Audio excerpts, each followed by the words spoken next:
Reportagem do jornal Folha de São Paulo informa que governadores se reunirão em Brasília na próxima terça-feira e planejam divulgar um manifesto contra a possível exclusão dos estados da reforma da Previdência.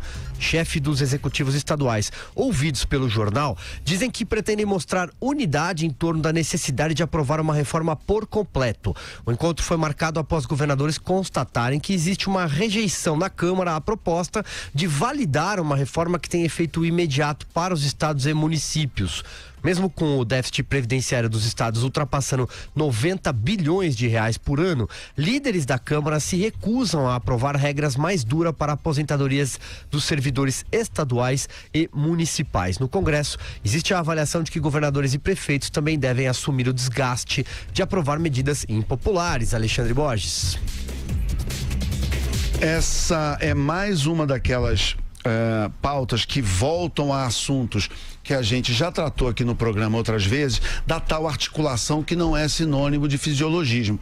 A reforma da Previdência, e aí eu vou lembrar até daquela declaração do deputado Elmar Nascimento, quando ele disse que a reforma da Previdência, ela podia ser popular na Avenida Paulista, mas não era popular lá no interior da Bahia. É disso que ele estava falando. Você tem muitos governadores e muitos prefeitos que têm um problema seríssimo com a agenda da reforma da Previdência nos seus estados, nos seus municípios. Então eles querem ajuda e é nessa hora que a participação do Executivo e dos apoiadores do governo nessa matéria da reforma da Previdência é que ela se faz necessária. Essa é a boa articulação, essa é a articulação importante. O governo entra ajudando com informações, com avalizando a reforma junto com esses governadores e prefeitos nas suas cidades e estados, para que eles não fiquem sozinhos tendo que carregar o peso da defesa da reforma da Previdência, principalmente em Norte, Nordeste, em algumas localidades onde a reforma ainda é muito impopular. E aí, Vera Magalhães? Pois é, isso aí tá virando uma saia justa entre governadores, prefeitos e deputados, porque eles entraram pressionando fortemente depois de sair a informação de que o relator Samuel Moreira poderia não incluir estados e municípios no seu relatório, e aí ele foi colocado embaixo da asa pelo governador João Dória, que rapidamente fez com que ele voltasse atrás nessa disposição e também encabeçou aí um manifesto a favor da permanência dos outros entes federativos na reforma, que é o mais racional, que é importante, que deveria ser consensual, mas esbarra de novo em questões aí sim corporativas. Os servidores estaduais e municipais estão caindo matando em cima dos deputados nas suas bases, dizendo que eles votam contra os seus eleitores, que votam contra os servidores públicos, e eles ficam pensando o seguinte: olha, eu estou enfrentando essa carga pesadíssima lá em Brasília e aqui na minha base, e os prefeitos e governadores estão todos pimpões. É um dilema da realpolitik ali, política na veia. Como resolver?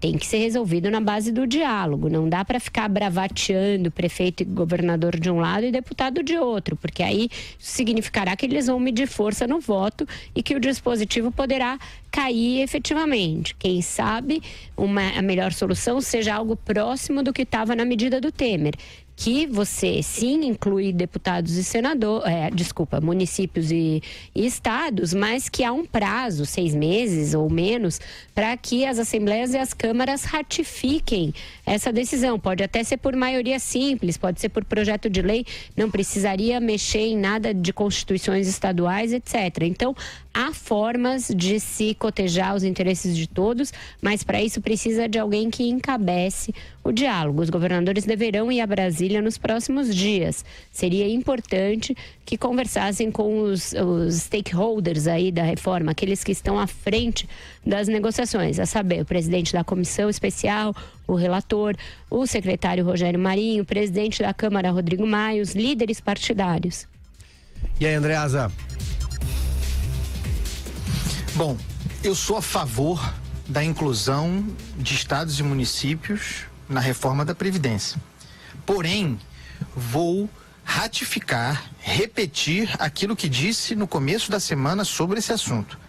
está contratado aí um problema judicial, cuja única saída, ou talvez a única forma de minimizar o imbróglio judicial, é um meio termo negociativo aí, qual seja, repito, inclui estados e municípios no conjunto da reforma com um gatilho temporal de 90 a 120 dias, dentro do que as assembleias estaduais e as câmaras precisarão votar pela inclusão ou não no acordado no Congresso.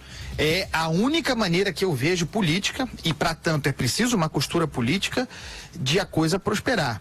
De qualquer outra maneira, acho difícil e acho que fica contratada uma briga judicial difícil.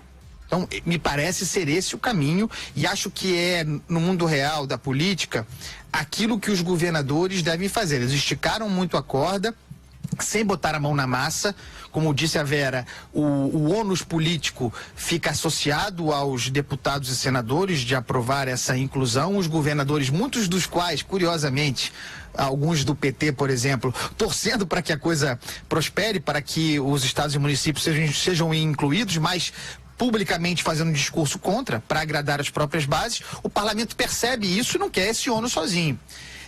Acho difícil que esse ônus, que é pesado, seja compartilhado integralmente. Daí porque defendo, imagino que seja a forma viável, esse gatilho para uma solução intermediária. E outra coisa, hein? Está no caminho também uma outra exclusão, uma outra reação à reforma da Previdência, já um movimento para que os professores não sejam incluídos na reforma da Previdência. Isso também já está na ordem do dia.